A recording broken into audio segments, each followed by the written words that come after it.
Kabajamtoota hordoftoota keenya akkasiin birroo masqalaa waggaaf jejaan booda keessummaan tokko eebba Orna Afrikaa istuudiyoo keenya Arawaa irratti OBN ittiin argadhe. Keessummaan koo Ministeera Muummee Dr. Abiy Ahmedidha. Hanga xumura qophii keenyaatti nu hordofaa nu faana tura.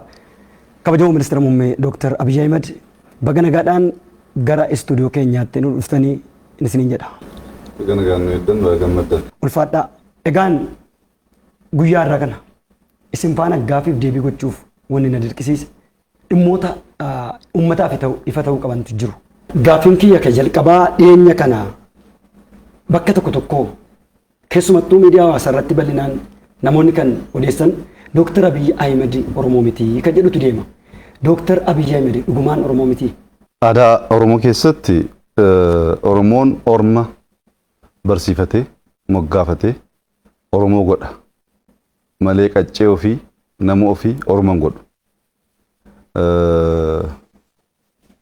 Ani gaa dhaladhee waggaa 14-15 keessatti waggoottan 29-30 darbeef maqaa Oromoof dhimma Oromoof waa'ee Oromoof hin qabsaa'aa jira.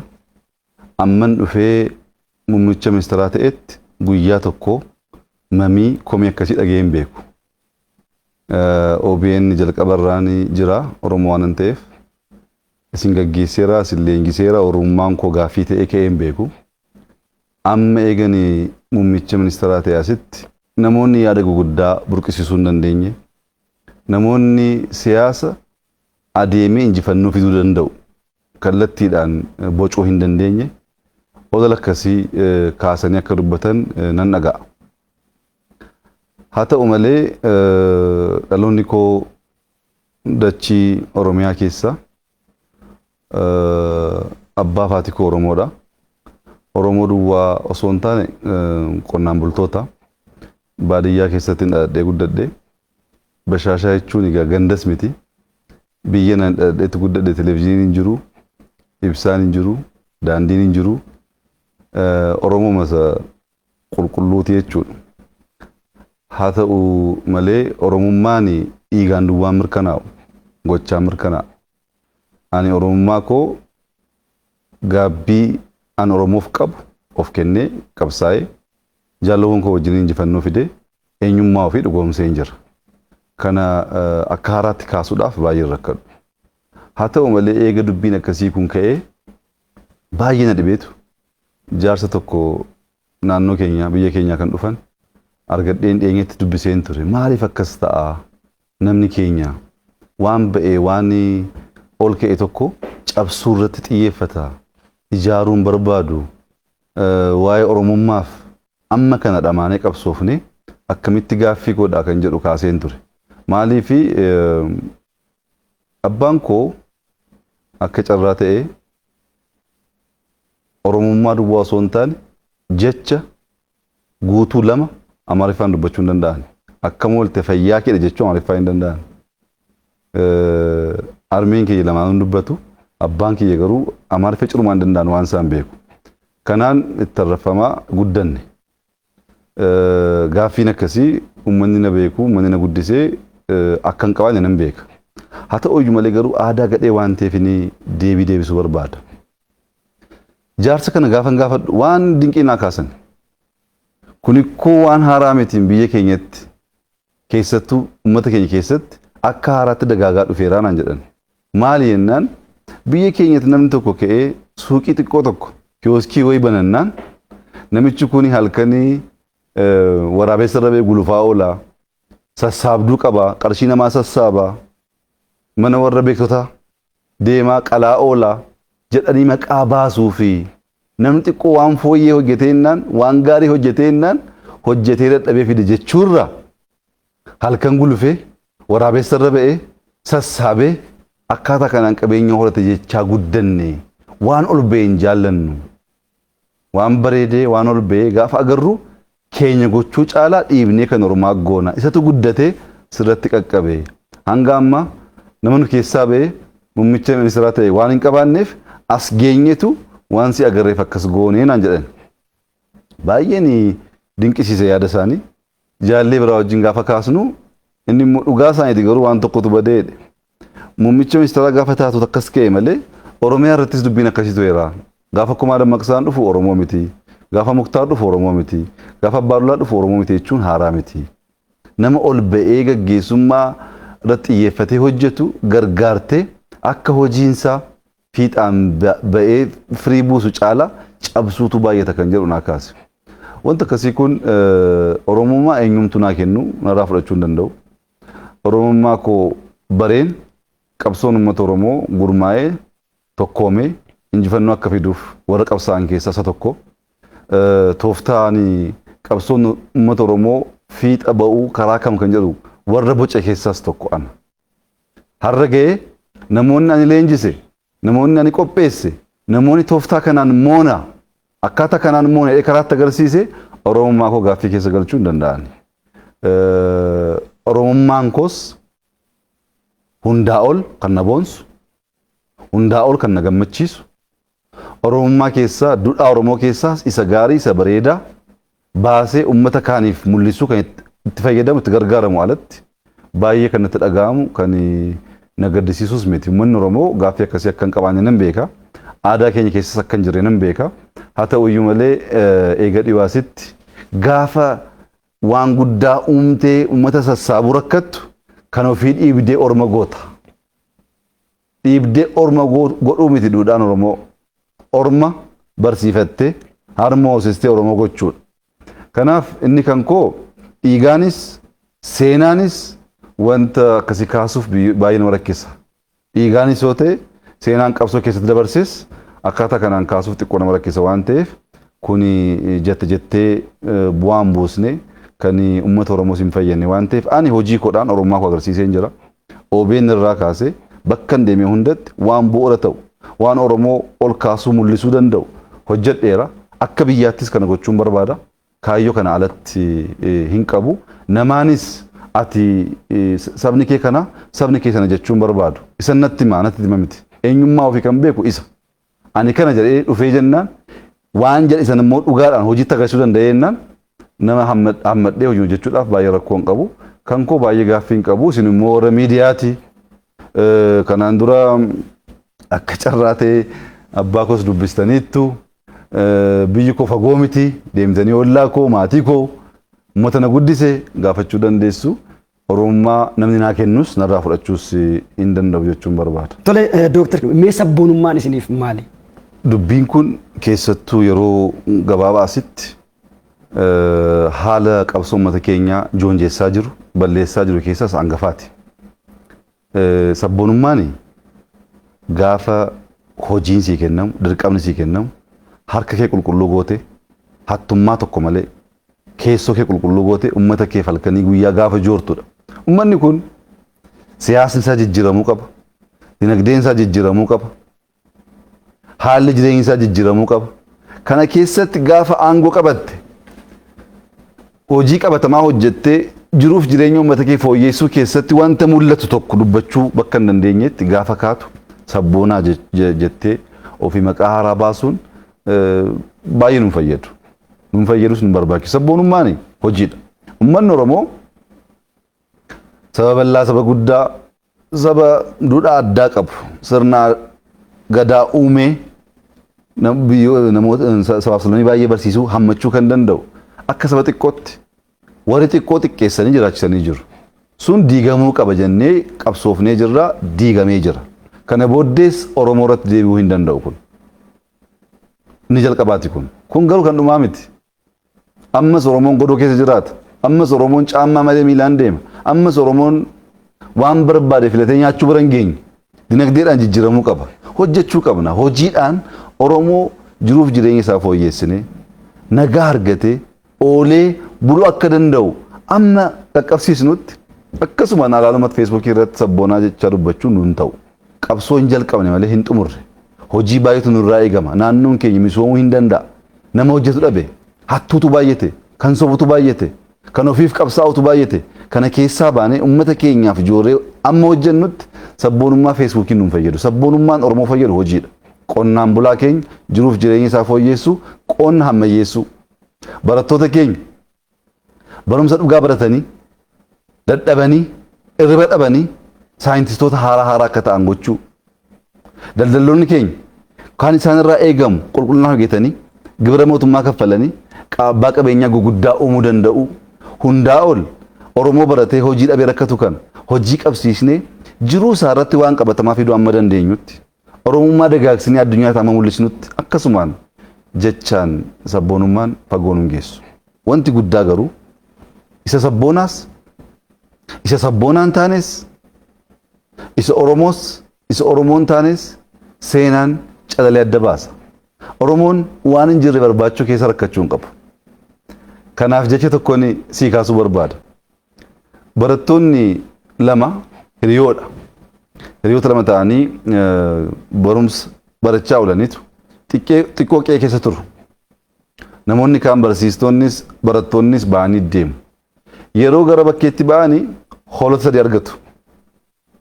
Argataniitu ijoolleen kun mari'atti. Yaa ijoollummaa keessa dhabnoo geetamu jedhamanii mari'ataniitu qalamii mana barumsaa keessaa fudhatanii guguddisaniitu hoolaa tokkoffaa irratti lakkoofsa tokkoffaa barreessu. Tokko jedhanii barreessu. Isa lammaffaa irratti lama jedhanii barreessu. Isa sadaffaa irratti afur jedhanii barreessu. Qalamii diimaa guguddisanii kana hoolota sadii mana barumsaa keessa galchanii itti cufaniitu deemu. Gaafa ganama barsiistonni mana barumsaa dhufanii fooliin mana barumsaa jijjiiramee jira. Maaltu uumame jedhanii gaafa barbaadanii hoolonni fincaanii waa baay'ee godhanii manni babbadee jira. Kana booda hoolaa tokko gaafa argan lakkoofsa tokkoffaa qaba. Kan biraa gaafa argan immoo lakkoofsa lammaffaa qaba. Kan biraa gaafa argan lakkoofsa arfaffaa qaba.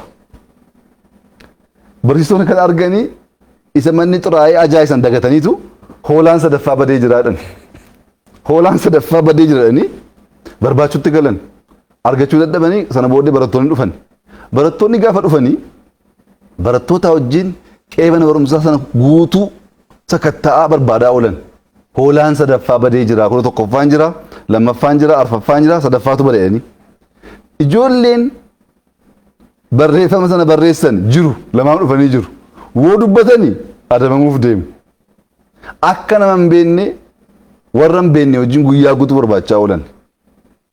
Hoolaan sadaffaa sun hin jiru, jalqabumarraa hin jiru. Yaadan jirreedha. Yaadan jirre ta'uusaa namni baay'een hin beeku, hin beekuuf barbaade. Warri beekus immoo waliin barbaade. Warri beekus dubbatanii dubbicha sirreessuu badii ofii amananii irraa barachuu isaniitu akka hin beekne ta'anii warra hin beekne wajjin barbaachuu keessa deeman. Dubbiin Oromummaas kana, dubbiin sabboonummaas kana. Waan hin jirre barbaachuuf cinqamuun barbaachisaa miti. Sabboonummaan hojiidhaan mirkanaa'a. Oromummaan hojiidhaan mirkanaa'a. Kun waan jiru waan mul'atudha. Kana dhiyeessiteetu waan hin jirre barbaacha keessa hoo deemte akka hoolaa sadaffaa sana jooraa ol taalatti argachuu hin dandeessu. Hin jiru ka. Warri beekanis jiru amma callisanii wajjiniin sabboonaa wajjiniin immoo Oromoo miti Oromoo warra jedhanis jiru ammas. Akkuma hoolaa kanaati. Oromoon kana keessa jooruu hin qabu. Sabboonummaa hojiidhaan, Oromummaa hojiidhaan jiruuf jireenya Oromoo jijjiiruuf Oromoo dagaagsuu keessatti mul'isuudha wanti guddaa. Isa immoo gochaa jirra. Kana immoo seenaan hin baasa kan jedhu amantaa guutuu qabna. Dooktar Abiy kan biraan wanta ka'utu jira. Dooktar Abiy Ahmed Oromoo ganee jira. Nu gate. Warra jedhantu jiru. Garee jedhantu jira. Isa kana akkamitti ilaaltan isin? Dhuguma Oromoo gantani? Egaa gaaffichi Oromoo gante ta'uu malu. Of ganteedha kan ta'uu qabu. Namni of gane immoo biyyaafis hin ta'u maatiifis hin ta'u. Oromoo gante osoo hin taane kan ta'uudha qabu of ganteettaa biyyas ganteettaadha. Kun immoo hojii hojjechaa jirtu, hataa jirta, biyya kana jijjiiraan jirtu akkaataa kanaan ibsamuu qaba. Waan qabatamaa ta'een ibsamuu qaba. Namoonni Abiy Oromoo irraanfattee dagate jedhanii kanaan dura Oromoo waan ta'aniif duwwaa biyya keessa taa'uu warra hin dandeenye biyyatti deebisee maatii isaaniitti deebisee qe'ee isaaniitti deebisee dachii isaan irra dhaabbataniitu waa'ee kana dubbachaa jiru. Anaaf kun injifannoo guddaadha. Injifannoo guddaadha. An kan injibbaa ture osoo Oromoon Oromummaa isaatiif Oromoo waan ta'eef biyya keessaa baqatee biyya keessa jiraachuun ulfaatee rakkanne sanatu jijjiiramuu qaba jedheen qabsaa malee eegaas deebi'ee booddee Oromoon saba bal'aa saba guddaa waan ta'eef yaanni isaa tokko ta'uu dhiisuu danda'a. As ga'ee dubbii akkasii gaafa kaasu an akka injifannootti ilaala maaliif qe'ee keenya keessa jirra wal komachuu wal hamachuu wal qeequun rakkoo hin qabu. Kan rakkoo qabu namni qe'ee ofii keessa jiraachuu gaafa dadhabudha. Isa immoo qabatamaan jijjiirree jirra jechuudha. Lammaffaa yeroo baay'ee meebiyaatis leenjii baay'ee yeroon kennu hirmaatteetta. Rakkoon inni guddaa akka Oromootti kanaan dura ture kanaan baay'ee leenjisaas barsiisaas ture yaanni keenya yaada mo'aa ta'u yaada mo'aa qabaachuu baannaan yaada mo'amaa qabaatte qabsooftus mo'uu hin dandeessu. Maaliif injifannoon sammuu keessa jira. Namni sammuun isaa mo'ame aarsaa kaffaluu danda'a, hiriira nagaa ba'uu danda'a, wacuu danda'a, injifannoo fiduu hin danda'u. Qalbiin keenya jijjiiramuu qaba. Yaadattaa akka Oromiyaatti bakka baay'eetti kan leenjisaa ture qalbii keenya hajijjiirru nuti qabsaa'uuf osoo hin taane mo'uuf uumamne injifachuu qabna kan jedhu ajandaa guddaa kaasee leenjisaas dubbachaas tureera. Ammas akkamitti injifannaa kan jedhu tooftaa irratti injifannoon karaa kamiin dhufa kan jedhu garaagarummaan guddaa jiraachuu ni mala. Oromoon waan lamaan beekama. Tokko hacuucamuudhaan saba guddaa uummata bal'aa ta'etu hacuucamee dhiibamee mootummaan abbaa irree waan qabu hunda dhabsiisee aadaasaa, eenyummaasaa, afaansaa, dachiisaa dhabsiisee garboomsee jira. Kanaan beekama. Lammaffaa saba sirna gadaa uume hammachuu beeku, qooddachuu beeku, biyya ijaaruu beeku ta'uu isaatis hin beekama seenaa keessatti. Seenaa Itoophiyaa hunda qoratti Oromoon biyya ijaaruu keessatti gaheen isaa baay'ee olaanaadha. Ani isa itti dhiibamne, isa itti hacuucamne umrii koo guutuu kennee qabsaa'ee injifadheen jira. Anaa jiruu kana booddee Oromoon hacuucamuu hin danda'u. Amma xiyyeeffannaan koo isa kaani. Oromoo isa hammataa, Oromoo isa jaallataa, Oromoo isa kan dadhabe cimsu, kan abbaa dhabe yatiima guddisu isarra hin jiraan. Oromummaa waan ta'eef Oromummaan dhugaan hojiidhaan mul'achuu danda'u isa waan ta'eef. Kun namoonni har'a hin galleef oolee bilee akka galuuf danda'u naa gala. Sila waa'ee OBN kaasaa ture. Yeroon OBN keessatti si wajjin hojjedhu gaaffiin koo maal ture? Afaan Oromoo nun ga'u, afaan Amaaraa nun ga'u, gaanfa Afrikaatti ba'uu qabna, Sumaayeetti dubbachuu qabna, Keeniyaatti dubbachuu qabna, Suudaanitti dubbachuu qabna. Sabni kun saba guddaadha akka Afrikaatti baramuu qaba kan jedhu kan hin kaasaa ture maaliifi Ingiliz biyya xiqqaadha. Akka addunyaatti afaan ishee afaan waliigalaa kan ta'ee jiru addunyaa guutuu afaan ishee barsiifatte. Kun hanga amma Ingiliziin jirtu dadhabdeetti. Amerikaan jira, Chaayinaan jira kan ishee irraa barateetu afaan Ingiliz afaan ofii godhatee Afrikaa keessatti biyya baay'ee addunyaatti biyya baay'ee afaan Ingiliz afaan biyyaa ta'eetu hojiirra oolaa jira. Nus immoo isaan gargaaramuuf tattaafachaa jirra. Akkuma kana namni aadaa isaa eenyummaa isaa babal'isee barsiisu hin barama. Seenaa keessattis bu'uura guddaa kaa'ee waan darbuuf tooftaan amma Oromoo jedhee isa kaan hammachuu dadhabee adeemu suni Oromummaa miti. Oromoon Oromoof qabsaa'otee eenyummaa ofitti deebi'uu qaba. Eenyummaan ofii hammachuudha, jaallachuudha, qooduudha, guddisuudha. Haadholiin Oromoo harmoo ofii ho'isiisanitti ijoollee guddisu. Guddisuu duwwaa miti akka mucaa ofitti dhaalchisu Oromoon kana. Kana dagaagsuu baannaan Oromummaan siin gallee Oromoof qabsaa jechuun soba. Oromummaan kana kan hin hojjechaa jiru isa kun seenaa keessatti mul'ata. Oromoo ganuu hin danda'u. Oromoo ganuu jechuun of ganuudha. Oromoo ganuu osoo hin taane hojii qabatamaan gaaffii Oromoo deebisaan jira. Jiruuf jireenya Oromoo jijjiiruudhaaf halkanii guyyaan jooraa jira. Kun immoo oolee bulee akkuma OBN kana hin mul'ata. Yeroo OBN ijaarus arraba baay'ee, qorannaa baay'ee, dhiphoota nu jedhanii turanii. OBN ijaaruun dhiphummaadha jedhamee ture. Kun amma kan galataa ta'e hojiin kabajaa jirra. Hojiin kaanis oolee bulee firii buusaa akkaataa kanaan ka'ee nama dubbachuu osoo hin taane hojii qabatamaa agarsiisanii jiruuf jireenya maatii tokkoon isaa jijjiiruu dandeenyaan akkaataa sanaan Oromummaan kan dhugamuu danda'u anis kan hin gochaa jiru kana. Kun immoo dubbiinsa dubbii yerooti. Dubbii yerooti inuma mul'ata oolee bulee. Kan biraan Dooktar Abiyyi federaalizimii diigeetii sirna durii deebisuuf deemaa kan jedhu illee jira. Dooktar dhuguma biyya Itoophiyaa kana keessa federaalizimiin dhugaan tureeraa? Isinis dhuguma federaalizimii diigaa jirtu? Gaaffiin kunis gaaffii jalqabaa wajjin walitti hidhataadha. Jalqaba sirni federaalizimii Itoophiyaa keessa jiraannaan maaliif qabsoofne nuti? Sirni federaalizimii Itoophiyaa keessa jiraannaan maaliif OBN banuun dhibbummaa ta'e? Sirni federaalizimii Itoophiyaa keessa jiraannaan maaliif naannoon Oromiyaa galii ofii sassaabbatee misooma ofii dhugoomsuu rakkate? Sirni federaalaa jiraannaan qabsaa'uun keenya dogongoraa jechuudha. Jalqabumarraa Oromoon akkasitti fincilee aarsaa kaffalee qabsaa'uunsaa dogongoraa jechuudha. Namoonni har'a sirni federaalaa diigamuuf jedhanii warra sirna federaalaa diigee biyya kana qoqqoodee bitaa ture wajjiniin dhaabbatan kunis jalqaba qabsaa'uun keenya dogongora jedhanii ceephoo buufachuu qabu. Oromiyaa kan bulchaa ture eenyu?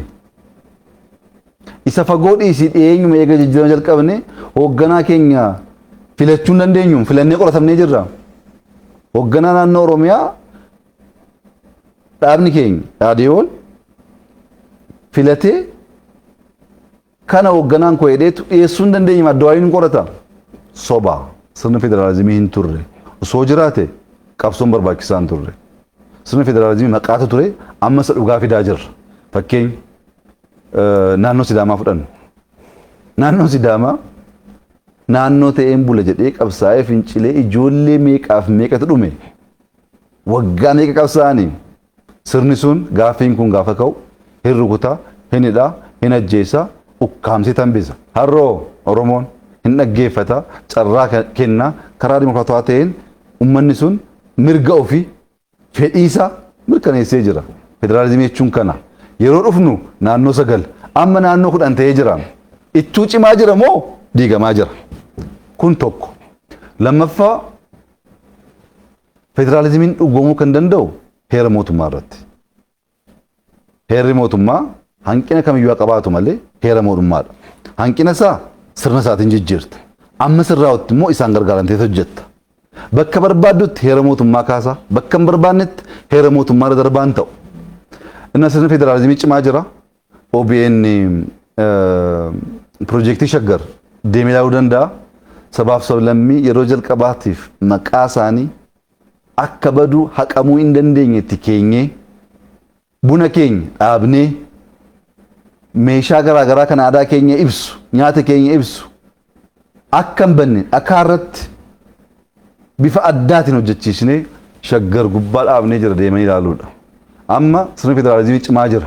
Federaalizimii garuu olaantummaa warra abbaa hirree cimsee warra kana cuucu hin goonu. Isa dhugaa finna, isa walqixxummaa, isa dimokiraasii, isa sirni gadaa dubbatu sana finna. Isa gochaa jirra. Federaalizimii akka waduuf wanti addaa wanti goonis hin jiru. Woo akkas namoonni shakkan jiraatanis immoo dubbiinsa hamii komii ta'uu hin qabu. Maaliin ibsamaa jedhanii kaasuu qabu. Amma Oromooni OBN banachuu hin dandeessuu qoratamaa ture. Har'oo naannoon barbaade akka barbaade amma mootummaa arrabsutu dubbachaa hin jiru. Kamtu sirna dimokiraasii sirna federaalizimii ta'etu uummanni keenya fedhiif yaada isaa akka barbaade ibsachaa jira kan jedhu uummanni hundi hin beeka. Kuni qabsoon akkasii kun injifachuu hin danda'u. Qabsoon dhugaarratti hundaa'uu dadhabe. Qabsoon dhugaarratti hundaa'ee tooftaa kaa'ee tooftaa sana dhugoomsuuf kaayyoo garaagaraa uummatee hojjechuu hin dandeenye injifachuu hin danda'u. Kanaaf kanaan duras rakkannee kan turre kaayyoo guddaa qabna akkaataa kaayyoon sun dhugoomuu danda'u immoo hin beeknu. Waan barbaachisaa hin taane kaasaa baane kanaaf injifachuu dadhabne. Ammas injifachuu hin danda'amu. Injifachuuf dhugaa qabaachuu qabda. Injifachuuf lapheen kee qulqulluu ta'uu qaba. Injifachuuf rabbi si wajjin dhaabbachuu qaba. Sobuudhaan, uummata gowwoomsuudhaan akkaataa kanaan adeemsa deemamu ajandaa guyyaa guyyaa oomuu danda'a malee injifannoo dhugaa fiduu hin danda'u. Kunis soba. Soba qabatamaanis immoo namni si wajjin dhaabbatee si wajjin waa'ee dubbii kana kaasee mormee si amansiisuu danda'us hin jiru soba waan ta'eef. Mee Dooktar Kabiraan afaan Oromoo bu'uura qabsoo Oromooti. Dooktar Abiyyi uummata Oromoo bakka bu'ee biyyaa geggeessu malee uummata Oromoo bakka bu'a. Kanaaf waa'een afaan Oromoo maalirra jira?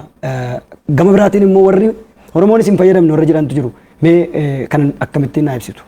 Egaa rakkoo Oromoo abbootiin keenya hubatanii bara baay'ee qabsaa'aa turanii jiru. Kan akka Haayilee Fiidaa Oromummaan akka dagaaguuf qubee afaan Oromoo kan barreesse, kan akka Mootummaa qabsoo uummata Oromoo dagaagsuudhaaf kan qabsaa'e aarsaa kan kaffale abbootiin guguddaa jiru. Namoonni baay'ee amma haaraa makachaa jiran kun hojii godhatanii qabsoo uummata Oromoo sirnaan hubatanii sun taane hojii godhatanii.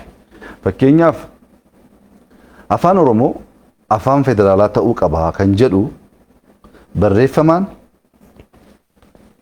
yaada waltajjii irratti dhiyaatuun adda duree ta'ee kan dhiyeessaa ture ana. Biyya alaa taa'ee miti. Maqaa koo jijjiiree maqaa namoota biraatiin barreessee miti. Isaan fuuldura dhaabbadheen qabsaa'aa ture. Afaan kun afaan federaalaa haa ta'uu gaafa jennu Oromoo saba kaan caala hunda caala jechuuf miti. Isa miti yaadni keenya. Jibuutiin afaan lama fayyadama. Eertiraan afaan lama fayyadama. Suudaan akkas fayyadama. Inni keenya akkas fayyadame rakkoon samaa innidha. Oromeef naannoo sincaa biyya sincaa. Oromeef Keeniyaa keessatti dubbatama. Oromeef amma ta'e Sidaamaa Hadiyyaa keessatti dubbatama. Beenishaangul keessatti dubbatama. Gaambeela keessatti dubbatama. Tigraay keessatti raayyeetti dubbatama. Amaara keessatti dubbatama. Bakka deemteetti bakka Oromeef hin dubbatamin hin jiru. Kanaaf Oromoon waan addaa waan ta'e osoo hin taane uummata bal'aa waan ta'eef isaaf mala afaan kun osoo babal'atee biyya kana dhaabuu ijaaruufis gatii qaba kan jedhu amantaa guutuu qabna. Heera mootummaa irratti kan taa'ee jira. Kana poolisiidhaan mootummaan federaalaa poolisii baasee jira.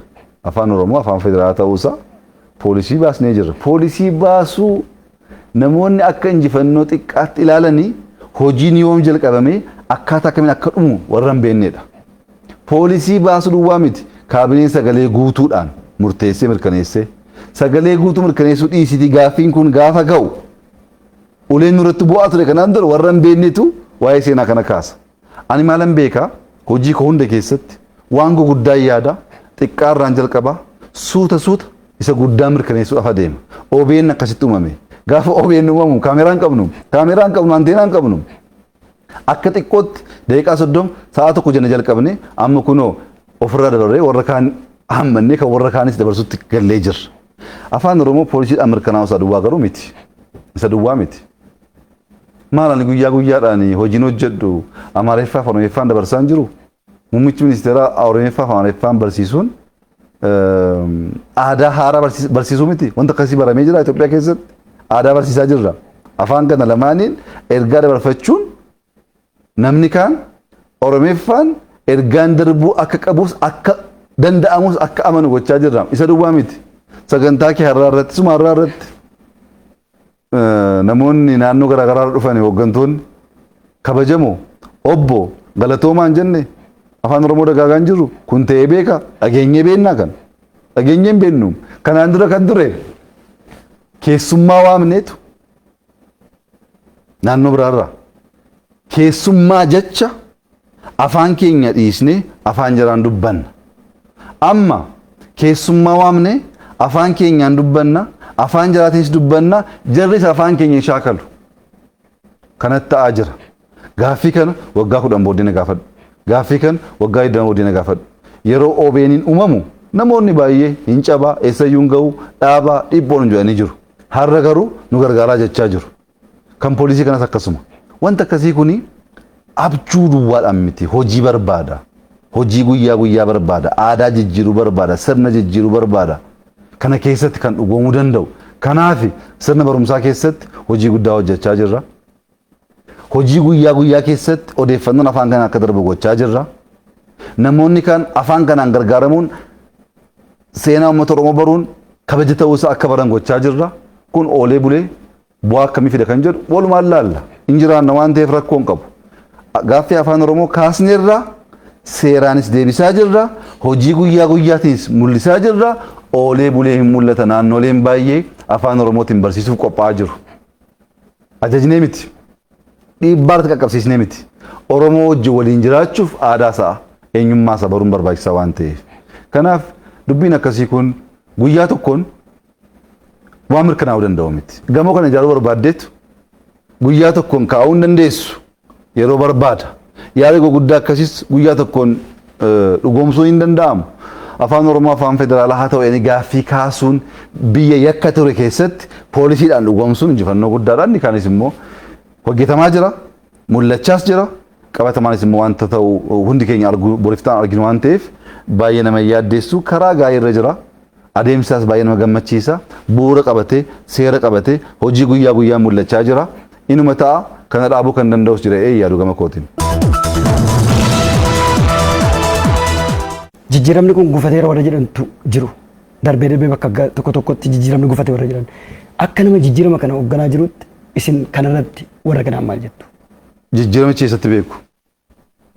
Jijjiiramichi gufachuusaa kan beektu jijjiiramichi keessa hoo jiraatte duwwaadha.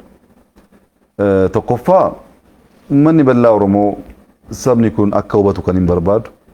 Dhufaatiin jijjiirama kana dhufaatii mootummoota kanaan duraa wajjin waliin fakkaatu. Mootummaan Dargii gaafa dhufu hooggantoota Haayile Sillaasee, ministeerota, jeneraalota isa ajjeesu ajjeesee, isa hidhu hidhee, isa ari'u ari'ee shaalaqaa gaditti gurmaa'etu mootummaa ta'e. Booddee mootummaan Addawaayii gaafa dhufu Dargii guutummaan guutuutti balleessee, bittinneessee, hoomaa waraanaa ofii qabatee, mootummaa ofii ijaarrate. Mootummaa ofii ijaarrachuu duwwaa osoo hin taane Oromiyaa bulchaa ture. Salamoon Ximoo bulchaa ture namoota keenya wajjin ta'e kibba bulchaa turani Sumaalee bakkuma hunda naannoo hundatti nama qabu bulchaa turan. Humna ofii ijaarratanii dhufaniitu bulchaa turan. Nuti yaada qabanne iskibirtoo qabannee tumoone. Gaafa gallu sirna jiru jijjiiruu dhiisiitii eegumsa keenya eegumsa nu eegu jijjiiruun fala ture. Eegumsa ana eegu Oromoon tokko keessa waan hin turreef. Amaari tokko keessa waan hin turreef isuma jijjiiruun fala guddaa ture biyya jijjiiruu dhiisiiti. Ani hunda diigee miti kan ijaaraa jiru. Isa jiru qalbii jijjiiree, isa jiru barsiiseen sirna uumaa jira. Sirna amma jijjiiramni kun itti deemaa jiru kana. Malee hoomaa waraanaa kan ofii keenya ijaarranne, caasaa ofii keenya ijaarranne, naannoo hunda irratti nama keenya keenye, waraana keenya keenye kan hojjechaa jirru. Kun garaagara waan ta'eef adeemsaas garaagara. Inni keenyaa kun dadhabuu barbaada, yaaduu barbaada. Tasgabbii guddaa barbaada. Yeroo fudhachuu barbaada. Akkaataa kanaan adeemsi adeemaa jiru jijjiirama kana jalqabnee qabsootti gaafa gallu caalaa dhibbeentaa baay'eetiin caalaa jijjiirama guddaa fideetu bu'uura guddaa ta'aa jira. Yeroo jalqabnu kaayyoon keenya kan ture inni jalqabaa warra abbaa hirree warra uummata keenya hacuucaa jiran kana diiguudhaa. Hindi gina jara diigni aarsaa kaffallaadha. Harra hidhamtu, boo hidhamtu, sunu sodaachisan, sunu hordofan, hinduunaa hin dhiisnu jennetti fufne miti. Kaayyoon keenya jala kana aangoo irraa kaasuu malee mootummaa biraa uumuu amma jedhutti kan deemus hin turre. Warra Oromoo hacuucaa turan, warra sabaaf sablammii Itoophiyaa hacuucaa turan kaasnee jirraa injifannoo guddaadha kun. Kana gochuu miti yaaduun yakka ture. Anaan qorachaa turanii muummicha ministeeraa ta'uu barbaadda jedhamee qorannaan taa'amee qoratamaan ture. Yaaduun hin danda'amu ture kaleessa. Muummicha ministeeraa ta'uu yaaduun yakka jedhamee qoratamaan ture. Sun jijjiiramee jira. Isaa oloo sirna jijjiiruun instituushinaaliidha. Jalqaba yaada barbaada. Yaada haaraa. Fakkeenyaaf hoomaan waraanaa biyya keenya kan akkaataan itti ijaaramaa ture dhaaba tokko saba tokko akka tajaajiluuf. Kun jijjiiramee biyya guutuu akka tajaajiluuf jalqaba isa jiru qorachuu qabda. Baruu qabda. Booddee isa haaraa barreessuu qabda. Leenjisuu qabda. Adeemsa akkasii barbaada. Dippiloomaasii irratti adeemsa keenya jijjiirree jirra. Hoomaa waraanaa irratti jijjiirree jirra. Ikoonomii irratti jijjiirree jirra. Gama hundaan haala ture rakkoo ture qorannee adda baafannee isa sirnaan jijjiirama uumuu danda'u bu'uureffachuu danda'u moo hojjechaa jirra. Ammoo namoonni baay'ee alaalatti aangoo hawwu. Alaalatti fedhii isaa mirkaneessuuf humna qaban hunda fayyadamanii hojjetu. Garuu dhaamsi koo qophaa'uu barbaada. Qophii malee wanti dhufe hundi rakkoo qaba. Waa hunda qophooftee yaaddee ittiin adeemtu taanaan gaafa dhufee sirka kufu garatti deemtu wallaalta. Namoonni hawwii qaban hawwiin kun akka cabu hin barbaadu, akka badu hin barbaadu. Hawwiin kun garuu qophiidhaan hojii guyyaa guyyaadhaan bu'uura guddaa godhachaa dhufuudha baannaan hawwiin sun gaafa dhugoom namichi kan duwwaa osoo hin taane saba isaas dhaaba isaas kan qaanessu ta'uu danda'a. Amma namoonni bakkee ta'anii akkaataa kanaan qeeqan boriftaan carraa argatanii gaafa dhufan ilaalla. Gama keenyaan kan yaadne caalaa fakkeenya baay'ee kaasuu nan danda'a. Gaafa masaraa mootummaa galu miindaa kaffaluu hin danda'u. Gaafa masaraa mootummaa galu qabeenyi biyya kanaa akka waliigalaa biliyoona doolaariitiin 87 ture. Gaafa masaraa galu galiin nama tokko nama dhuunfaa 800 fo'ee ture. Haala gama dinagdeetiin kan 87 ture qabeenyi waliigalaa biliyoona 100 caalee jira. Gaafan galu liqeeffachuu hin danda'u Itoophiyaa liqeeffattee biyya deebisuu hin dandeenye jedhama. Amma liqeeffachuu dandeenya. Miindaa isa jiru kaffaluu miti miindaa baay'ee fooyyessinee jirra. Piroojeektii haala jalqabuu duwwaa osoo hin ta'e isa jiru 1000 finnee jirra kan Oromiyaas hin beektu. Gama dinagdeen seenaa guddaa hojjenne gama dippiloomaasii seenaa guddaa hojjenne. Piroojeektiin hidha abbayyaa du'ee ture. Fayyisnee kun amma mormiin bishaan qabachuu dhiisu miti. Piroojeektii dudduu kan akka kana warshaa shukkaaraa fudhachuu dandeenya, indastiriyaal paarkii fudhachuu dandeenya. Piroojeektii baay'ee kaasuu nan danda'a. Kan du'e fayyisnee hojiitti jijjiiraa jirra.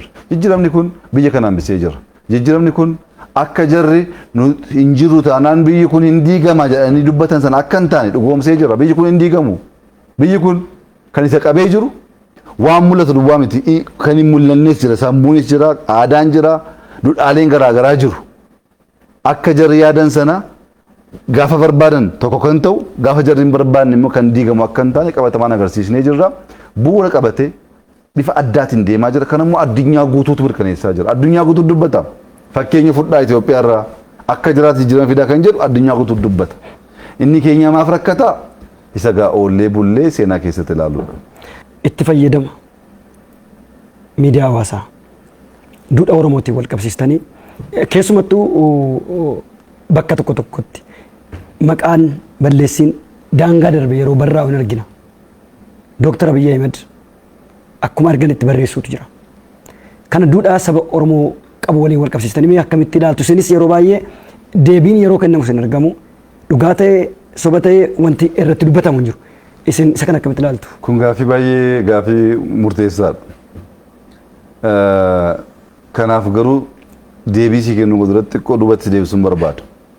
Jalqaba muummicha ministeeraa ta'uu yaadinaa muummicha ministeeraa ta'uu isiniin maluu isiniin dandeessanii isin bitamuuf malee bituuf hin geenye isin dhiphummaa qabdu ilaalcha gadaantummaa qabdu hin dandeessanii bara jedhamu keessatti barreeffama tokko ni argadhee dubbise. Sanattuu hanga irraa anaa fi humna ta'ee na qabee deemaa jira. Barreeffamni suni Maandeellaa wajji wal qabatee barraa'e. Maandeellaan barataa kan ture seera barachaa ture yeroo dargaggummaa. Gurraachi bara isaa keessatti seera barachuun baay'ee kan barames miti kan barbaadamus miti. Barsiisaan adiidha. Maandeellaan arguu jibba. Kutaa barumsaa keessatti. Guyyaa tokko Maandeellaan namichi kun akkasa jibbu beekaa kaafteeriyaa kan mana barumsaa sana nyaachuu gaafa deemu barsiisaan sun bakka tokko taa'ee jira. Maandeellaan itti hiqeetu gara teessoo isaatti deemeetu taa'ee nyaata isaa fidatee nyaachuu barbaannaan piroofeesarri sun waan tokkotti dubbate. Mister Maandeellaa jedheen obbo Maandeellaa jedheen maali booyyee fi simbirroon waliin ta'anii akka nyaachuu hin dandeenye hin beektuu jedheen. Egaa namichi kun booyyee fi simbirroo gaafa jedhu booyyee eenyuun jechaa akka jiru simbirroo eenyuun jechaa akka jiru ifa. Maandeellaan daqiiqaa tokkoof dhaabbateetu yaade. Yaadeetu dhugaa keeti piroofeesar jedheen. Booyyee fi simbirroon waliin ta'anii nyaachuun sirrii miteedha. Garuu immoo simbirroon balali'uu waan dandeessuuf bakka ishee jijjiirrachuu dandeesseetu bakka isaa ka'eetu bakka biraa taa'e. Maal jechuudha?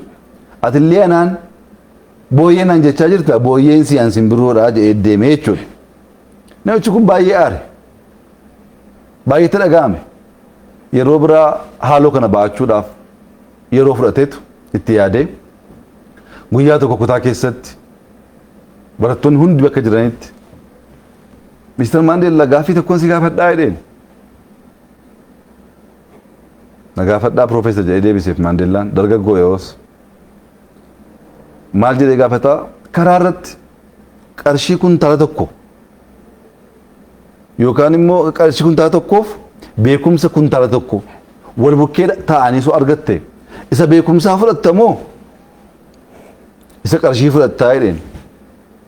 Maandeellaan kun gaaffii maalii qabaa isa qarshiin fudhadhaa jedhe. Profeesarri kun baay'eetti kolfe. Maaliif beekumsa dandeettii mala dhiisteetu qarshii fudhatte jechuuf kolfaga. Kolfeetu ani jedhe isoon bakka kee ta'e qarshicha fudhadhu jedhe. Beekumsa barumsa sanan fudhadhaa mala sanan fudhadhaa. Malli suni qarshii uumuu waan danda'uuf isan barbaada malee qarshiin fudheetitti kolfeetu kofalchiise. Maandeellaan kan kee sirriidhaa kan koo sirriidhaa jedhe. Profeesarichi akkamitti jennaan namni kan qabuun barbaadu isan qabaanne barbaada. Ani beekumsa nan qaba, bilchi nan qaba, sammuu nan qaba, qarshiin dhabee. Ati immoo beekumsa hin qabdu, waan qabdu sitti fakkaata. Qarshii immoo qabda, isan qabne sana fudhatte. Amaluma namaati waan qabuun fudhatu isan qabne fudhata waan ta'eef qarshii fudhee jedhe. Lammaffaa ajjeesee jechuudha. Inni maal jechuu isaati beekumsa hin qabdu wallaalaadhaa gurraacha jedhee cabsuuf hin yaadin jechuuf wallaalaan si'aan wallaalaan isatti deebise. Namichi kun yeroo kana baay'ee aareetu guyyaa tokko kutaa keessatti qormaata kenna barattoota hundaaf. Qormaata sana gaafa deebisanii maqaa isaaniitiin qormaata waraqaa isaanii deebisaaf.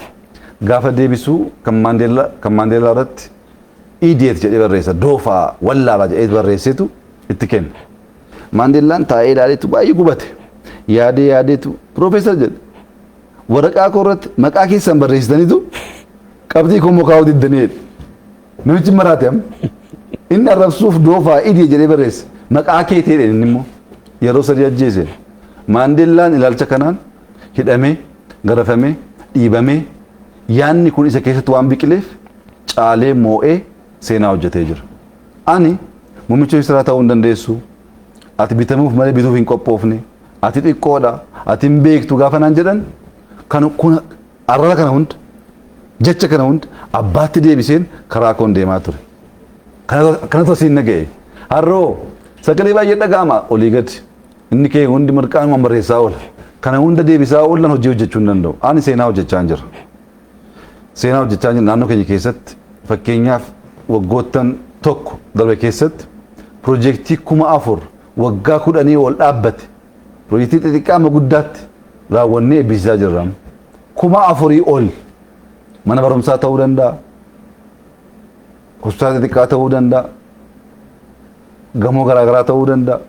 Hojii baay'ee jalqabamee dhaabbate finneetu eebbisaa jirra. Deemaatti ilaalaa isinis seenaa guddaadha kun. Jalqabuu osoo hin taane fixuu akka dandeenyu agarsiisaa jirra. Finfinneetti wanti hojjechaa jirru abbaan barbaade dhufee kan buqqisuu danda'u miti seenaa hojjechaa jirra. Seenaan kun bu'uura kan taa'udha kan mul'atudha. Abbaan barbaade boo dhufe xureessuudhaa tattaafachuu danda'a balleessuu hin danda'u. Kanaaf hojii koorratti mul'ata koorratti yaada koorratti xiyyeeffadhee hojjechaa jira. Maaliif ani umurii koo guutuu as taa'uun barbaadu. Takkatu hojjedhee bu'uura kaa'een deemuu barbaada. Amma sanatti immoo warra odeessu wajjiniin gabaa isaanii oolee yaada isaanii dhaggeeffachaa isaaniif deebii kennuu keessa oole hojiin kun abbaa dhaba. Kun uummata Oromoo hundaaf barumsa guddaa ta'uu danda'a. Kan nu arrabsuu barbaadu, kan nu cabsuu barbaadu, kan nu dhiibuu barbaadu akka Oromootti ta'u akka biyyaatti. Itoophiyaan piroojeektii laga hidha Abbayyaa yaaduun dandeessuu hin qabdu jedhanii kan dubbatan jiru. Amma sammaa kana Misir piroojeektii dachaa 5 fedhii ishee ol kan ta'e hojjette Itoophiyaan jetti. Fedhii keenya akka nama murteessu arraboota akkasiif deebii kennuuf yeroo balleessuun barbaachisaa miti. Mul'ata kee yaada kee qabatteetu xiyyeeffattee deemtee sana galmaan ga'uu dandeessee jennaan oolee bulee inni si arrabsees inni si komatees inni si jibbees harka kenna. Inaaf kun immoo moonee harka kennisiisnee jirra ammas immoo waan bu'uuraa hojjennee harka kennisiisna kun shakkii hin qabu. Akka moonu beenna mul'ata keenya beenna akkaataa hojjechaa jirus beenna. Kana hojjechuu dadhabdeetu maqaa baasaa yoo oolte maqaa kee hammattee teessaa maqaa kee wajjin dhimma hin qabu. Dubbii kee wajjin dhimma hin qabu warra na arrabsuu fedhii hin qabu akkasitti miti kan hin guddadhe an hojii hojjedhee waan seenaa keessatti midaalamee dhaloonni hojii jechuun kana jechuu danda'amu hojjechaa jira yaadaanis dhaabbileedhaanis waan mul'atuunis OBN deemee ilaalu inxooxxoo waan fakkaatu inxooxxoo hojiin hojjenne suni dhugaa dubbachuuf Washington DC London deemtee argachuu hin dandeessu. Deemaa ilaalaa hojii addaa hojjenne biyyi kun akka danda'u hojjechuu akka dandeenyu jijjiiruu akka dandeenyu mul'isaa jirra. Kun akka biyyaatti bal'achuu qaba. Badhaadhinni sadarkaa biyyaatti dhugoomuu qaba. Kana gochuuf bakka tokkotti shaakaltee hojjettee xiqqoora jalqabdee bal'isaa deemta. Al tokkoon biyya guutuu jijjiiruu hin danda'amu biyyi jijjiires hin jiru. Akkaataa kanaan deemaa jirra. Injifannoo guddaa kan saba keenya boonsu biyya keenya boonsu hojjechaa jirra. Nus immoo gammachuu guddaa hojjechaa jirra. Bakka arrabaan jiru bakka hojii waan jirruuf bakka waan guyyaa mul'atu guddatu keessa waan jirruuf gama dinagdee waan goone beenna. Gama homaa waraanaatiin waan goone beenna. Gama siyaasaatiin waan goone beenna. Baay'ee gammanna. Injifannoon kunis immoo oolee bulee hunduu kan itti gammadu akka ta'u abdii guddaa qabna. Kallattiin qabsoo Oromoo kanaan booda maal ta'uu qaba? Wanni uummata Oromootiif dhaamtan maaltu jira? Uummanni keenya duudhaa addaa, seenaa addaa, beekumsa addaa, jabina addaa qaba. Namni jijjiirama fidee eenyummaa ofii ijaaruu barbaadu jalqaba eenyummaa ofii sirnaan baruudha. An bashaashaallaa dhalachuu koo dagannaan, abbaa fixaarraa dhalachuu koo dagannaan, guddisa koo dagannaan, of dagannaan, Oromoofis hin ta'u biyyaafis hin ta'u. Waa'ee kee hunda beekte jechuu miti. Waa'ee kee qorattaa, hin gaafattaa, hin dhaggeeffattaa. Oromummaa keessatti waan guguddaa baay'eetu jira. Oromoon saba injifatee fagoo deemuu danda'udha. Kana gochuuf tokkoffaa tokkummaa isaa eeguu. Diinaa wajjin dhaabbachuu osoo hin taane tokkummaa isaa eeguu. Lammaffaa duudhaalee Oromoo qabachuu, hammachuu, jaallachuu, nyaachisuu. Gaarummaan badiin qabu. Waan gaarii hojjettee hin dhabdu soba kun. Dhiyeenya tokko waan tokko dubbiseen jira. Mootiin tokko biyya bahaa keessatti ijoolleen qabu. Waraqata tokko irratti dubbise dulloometu aangoo isaa dabarsee kennuu barbaada. Ijoollee dhaaltu waan hin qabaanneef uummata hundaaf umriin keessan asii hanga kanaa kan ta'e beekumsi keessan muuxannoon keessan akkas kan ta'e kottaati dorgoma gaaffiif deebii qabna. Nama sirnaan gaaffiif deebii sana darbe aangoo koo fudhataa jedhee beeksisa baasa. Gaafa beeksisa baasu namoota baay'eetu yaala garuu kan mucaa tokko sitti hima. Mucaan tokko jireenyi isaa magaala guddattii biyya sanarraa fagoodha. Guyyaa guyyaan jooraa hojii baay'ee hojjeta garuu immoo qarshii hin qabu. Hin hojjeta hin qooddata. Hin hojjeta hiyyeessa nyaachisa. Hin hojjeta harka qalleeyyii gargaara. Kana keessa gaafa labsiin kun ba'u rakkate qarshii hin qabu. Wayyaas hin bitanne. Karaan isaas karaa fagoodha. Galaa qabachuu hin qabu. Akkaataa kamiin deemee bakka kana qaqqabuu danda'a soo yaadee jiru booddee murteeffate. Halkanii guyyaa hojjedheen amma ta'e wayyaa koo jijjiirradheen galaa qabadheen deemee wantattii kana yaaluun qabaadha. Hojjetee wayyaa tokko bitatee galaas qabateetu gara magaala guddattii biyya sanaa deema. Osoo deemaa jiru guyyaa baay'ee fudhata karaansaa magaalattii bira gaafa ga'u jaarsi dulloomaa dadhabaan tokko ciisanii sagalee qallaatiin ilma koo na biran darbin beela'een jira qorris na ajjeesee jira bakki kun hin qorra hin rooba na gargaari jedhuun. Mucaan kun kennuun gargaaruun gaarummaan dhiiga isaa keessa jira. Bakka itti adeemaa jiru sana hin dagate. Akka itti rakkatee galaa sana sassaabachuu qabachuu dandeessu hin dagate. Yeroo sanatti dagateetu yaa abbaa koo hidheetu wayyaa isa baasee itti kenne galaa qabatee itti kenne nyaadhaa jedhees biraa deema. Xiqqoo dhibiti yaadata. Edaan rakkatee hojjetee wayyaa bitatee galaa qabateera. Galaan isaas hin jiru wayyaa isaas baafatee kennee jira. Amma maalan godhaa jedhe. Magaalaa bira gahee hin jira. Akka mootii bira hin deemneef wayyaan kun jiru. Dubatti akka hin deebineef kaayyoo qabadhee dhufee hin jiru. Maaluma godhee xiqqoo yaadeetu eeganas ga'e darbuus darbuu baadhus gahee man waasaa laalee deebi'uu naa jedheetu gara masaraatti deema. Gara masaraatti gaafa deemu as taa'ii asiin darbii achi taa'anii namoonni keessummeessan eega tursiisan booddee gara galma tokkotti galchuun. gaafa galchan mootiin biyya sanaa taa'ee jira bakka kabajaa. Mucaan kun gaafa galaa deemu lapheen isaa haa dhufetu gaafa namicha argu baay'ee na'a. Ittiiqaa gaafa deemu mucaan kun boo'ichatti ka'a. Yaa mootii maalan balleesse? Maalan godhe? Maaliif kanaan na qorattu? Mootii sanatu isa kadhachaa ture. Maaf na qorattu kanaan? Humna akkasii hoon qabu qorannaan akkasii kun maaf narratti ta'ee hin bu'aa mucaan. Yaa ilma koo kottu jedheen. Kabaja kana wayyaa kan uffadhee osoon karaarra deeme namaan kadhadhe kan qaban dhiisi kan hin qabne kadhatanii liqeeffatanii naa kennu. Namni nama ta'uu isaa baruu kan hin danda'u kabaja koo wayyaa koo jimmiti jedheeni yeroo baay'ee taa'eera. Namoonni baay'ee yaa jaarsa namaa hin qoostaayi mootii bira deemaa jira inni bira darbu jedhe. Gaafa deeman gaafa gaaffiif deebisuu deeman jaarsi kun maal ta'e hin qoostaa yeroo hin qabnu mootii bira deemaa jira fiigaa deemu.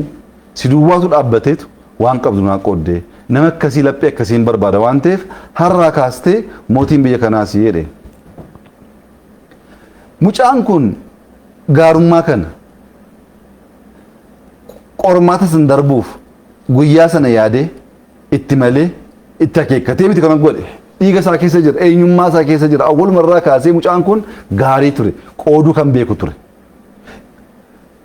Muuxannoo isaa beekumsa isaa awwalaa jalqabaa sanatu guyyaa kana ceesise. Ammas Oromoon beekumsa isaa awwalaa eenyummaa isa jalqabaatti deebi'uu qaba. Eenyummaan keenya ni jalqabaa kennuudha, hammachuudha, gurshuudha, guddisuudha, harma hoosisuudha. Isa goonaani fagoo deemna. Isa dagannaani injifannoon hin jiru.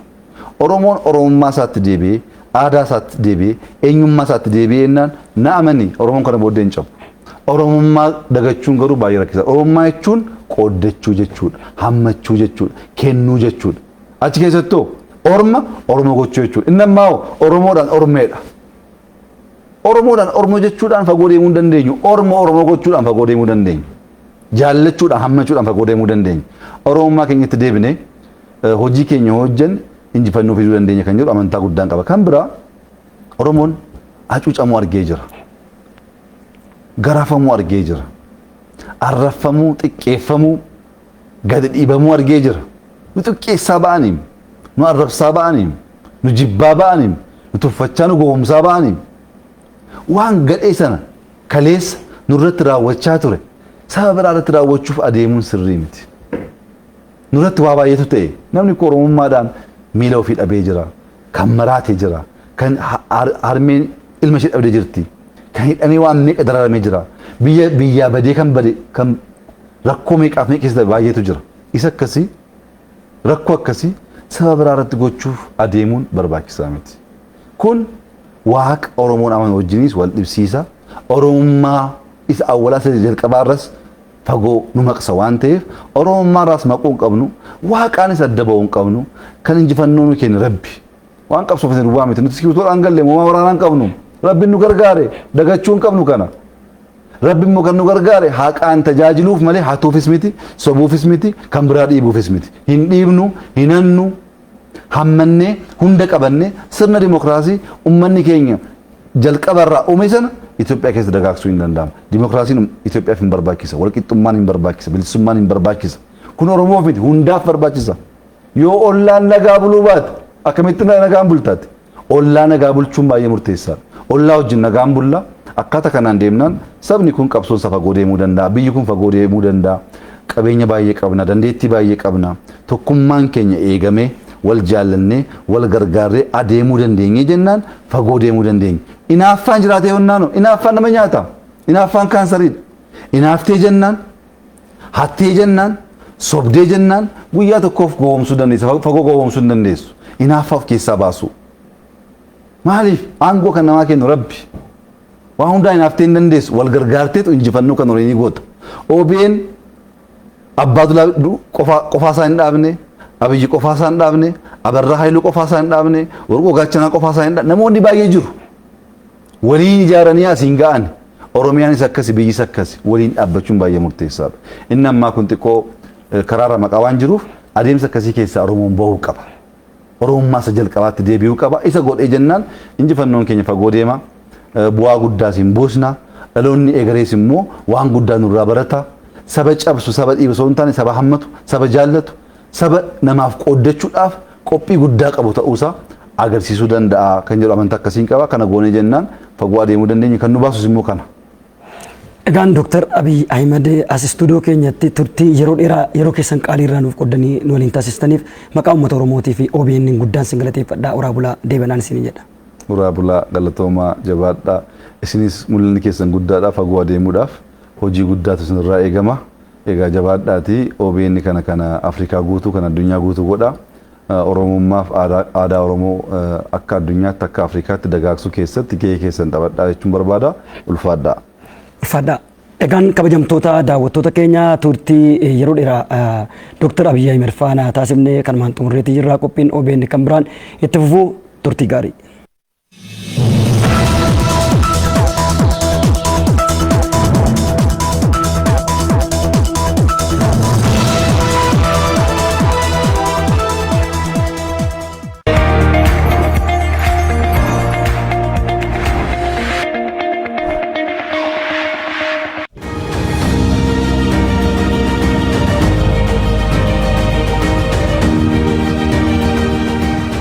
Taateen tokko yoo uumamu dura